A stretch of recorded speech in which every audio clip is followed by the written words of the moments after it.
यह शरीर साधन का धाम है, इसको भी पाकर के अगर हमने मोक्ष के मार्ग को प्रशस्त नहीं किया तो सब बेकार हो गया। क्योंकि ये वही भगवता प्रोक्ता उपाया ह्यात्मलब्धये अंजः पुंसाम विदुषाम विद्धि भाग विहितान हितान। अब भागवत उपदेश करते हैं। भागवत के धर्म की परिभाषा क्या है? बोले भागवत धर्म की 3 परिभाषाएं होती हैं। भागवत का आरंभ होता है विश्वास से, भागवत धर्म का मध्य होता है संबंध से, परमात्मा से संबंध जोड़ो, और भागवत धर्म पूर्ण होता है समर्पण से। सुनने के बाद में पूरी तरह से परम पिता परमात्मा के चरणों में समर्पित कर दो और स्वयं हो जाओ। क्योंकि यत् करोषि यदश्नासि यज्जुहोषि ददासि यत् तपस्यसि कौन्तेय तत्कुरुष्व मदर्पणम्। काया से, वचन से, कर्म से जो भी तुमने किया भगवान के श्री चरणों में समर्पित कर दो। कायेन वाचा मनसेन्द्रियैर्वा बुद्ध्यात्मना वाक् प्रकृति स्वभावात् करोमि यद्यत् सकलम परस्मै नारायणायेति समर्पयामि। सब कुछ दे दो उनको। और जब विश्वास होगा तो विश्वासो फलदायक। जब तक द्रौपदी को अपने 5 पतियों पर विश्वास रहा, कृष्ण नहीं आए और दुर्योधन साड़ी को खींचता ही रहा, और अंत में जब श्री कृष्ण को पुकारती है कि श्री कृष्ण द्वारिका वासिन देव देव जगतपते कौरवैः परिभूतां मां किं न जानासि केशव। हे कृष्ण, क्या आप जानते नहीं हो द्वारिका के वासी कि भरी सभा में आज तुम्हारी बहन की लाज लूटी जा रही है। कृष्ण ने कहा यही तो मैं चाहता था, पहले तुम्हें तुम्हारे पतियों पर विश्वास था, तब तक आप मुझे नहीं पुकारी, अब मुझे पुकारी हो। तुरंत भगवान प्रकट हो गए, पता ही न चला कि सारी बीच नारी है कि नारी ही की साड़ी। वसन रूप भय श्याम, साड़ी के रूप में ही प्रभु परिवर्तित हो गए। इस प्रकार से दिव्य उपदेश दिया। और अंत में जब कृष्ण ने उद्धव को बताया कि अब मेरे जाने का समय आ गया है, उद्धव बहुत रोए। उद्धव को भी संक्षिप्त में वैराग्योपदेश किया। उद्धव, सच्चा त्याग एक ही है। बोले क्या? बोले सच्चा त्याग कबीर का जो मन से दिया उतार, जिसका मन मैला भया वो तो डूब गया मझधार। सच्चा त्याग कबीर का है। मन को शुद्ध करो, मन को पवित्र बनाओ। उद्धव बहुत रोए कृष्ण के जाने का समाचार सुनकर के। लेकिन उद्धव, ये संसार का सत्य है, जो इस संसार में आता है उसे जाना होता है, आया हो सो जाएगा, राजा रंक फकीर। और अंतिम में सुंदर उपदेश उद्धव को देते हुए दत्तात्रेय जी ने 27 गुरु बनाए थे, उनका भी सुंदर उपदेश दिया। और अंत में कहा कि ज्ञानाग्नि दग्धाः कर्मणाः, जो ज्ञानी पुरुष होता है उसके ज्ञान में ही जो बुरे कर्म होते हैं जल करके भस्म हो जाते हैं।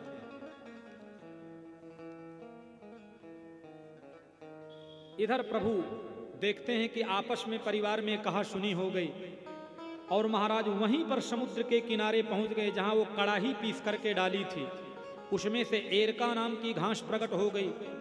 आपस में कृष्ण पुत्रों में ही युद्ध हो गया, और महाराज वो घास को ही उखाड़ उखाड़ के मारते थे, धड़ से सिर अलग होते चले जाते थे।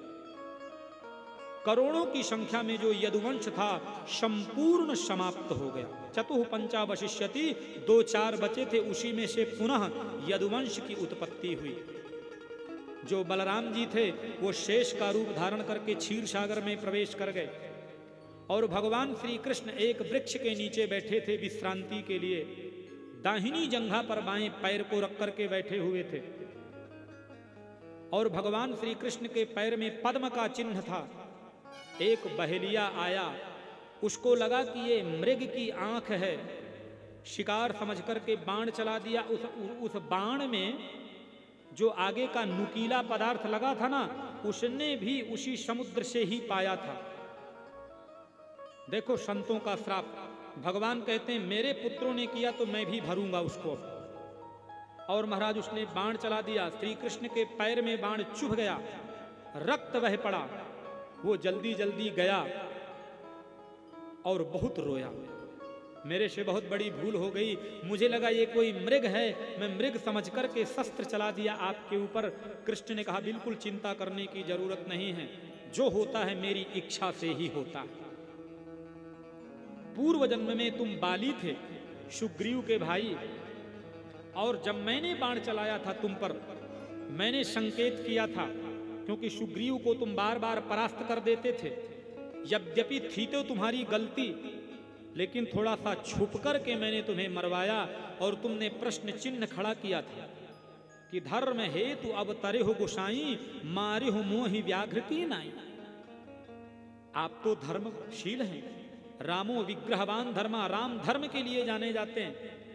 एक भाई को आपने बचाया और दूसरे भाई को मारा, वो भी छिप करके, व्याघ्र की नाई।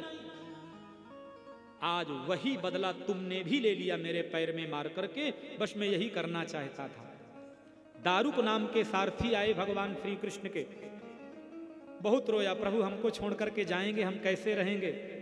क्योंकि जब भी प्रभु रथ से उतरते थे तो दारुक नाम के सारथी के कंधे का सहारा लेते थे। महल तक नित्य ही प्रवेश कराने जाता था ये दारुक नाम का सारथी। कृष्ण ने आशीर्वाद दिया, और अब अनंत आकाश में देवी देवता खड़े होकर के टकटकी लगा करके खड़े हैं। भगवान का समय पूरा हो गया, अब कब आएंगे।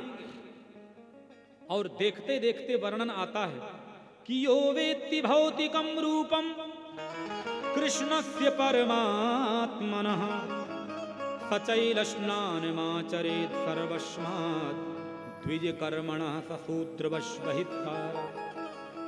देखते देखते भगवान अंतर्ध्यान हो गए, उसमें शरीर में से दिव्य ज्योति निकली, और वो दिव्य ज्योति जाकर के श्रीमद् भागवत में ही समाहित हो गई। बोलिए कृष्ण कन्हैया लाल की जय हो। इस प्रकार से प्रभु स्वधाम गमन किए। अब अंतिम उपदेश, केवल 5 मिनट की कथा बची है, बड़े ध्यान से सुनिएगा। 7 दिनों तक हम आपने कथा सुनी। सुखदेव जी ने हर प्रश्न का उत्तर दिया, अपने यथा स्थिति के अनुसार सबने उस उत्तर से उत्तर लिया। अब परीक्षित से कुछ प्रश्न करना चाहते हैं सुखदेव मुनि। परीक्षित,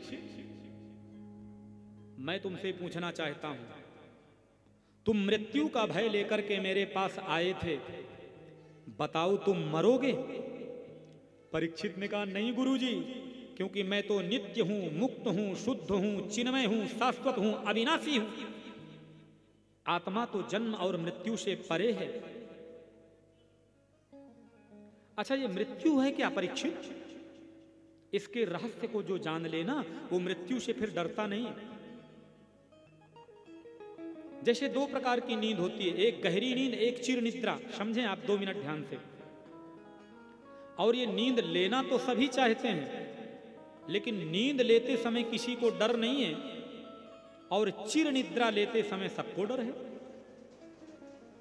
क्योंकि यदि गहरी नींद ना आए तो कई बार नींद की गोलियां खानी पड़ती हैं नींद लेने के लिए।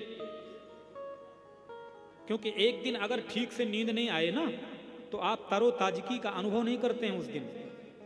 कितनी भी प्रिय वस्तु आपको दे दी जाए, एकदम 100-100 की गड्डियां, 500-500 की गड्डियां दे दी जाएं, लेकिन रात को 11 बजे तक गिनेंगे, 12 बजे तक गिनेंगे, 1 बजे तक गिनेंगे, फिर नींद आएगी तो उन गड्डियों को साइड में कर देंगे, भैया चलो पहले सोने दो। कितनी भी दिव्य हमारी पत्नी हो, जब नींद आने लगती है तो उसको भी हमें किनारे करना पड़ता है, अंतर्मुखी हो जाते हैं हम। कितना भी प्यारा मित्र हो हमारा, लेकिन जैसे ही बड़ी मधुर मधुर बातें चल रही हों, रात्रि का समय हो, लेकिन जब रात को 12-1 बजते हैं तो उस मित्र को कह जाते हैं भैया अब नींद आती है, तुम भी विश्राम करो थोड़ी देर, फिर सुबह में बातें करें। तो गहरी नींद तो सभी सोना चाहते हैं, लेकिन उस नींद से नहीं डरते, और जो चिर निद्रा है उससे डर होता है सबके मन में। और नारायण कहा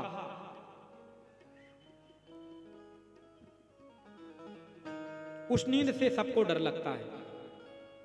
पूज्य संत श्री गुमानदेव पीठाधीश्वर आदरणीय हम सबके मध्य में आशीर्वाद देने हेतु महाराज जी पधारे हैं। हम सब उनका स्वागत, उनका आशीर्वाद ग्रहण करेंगे।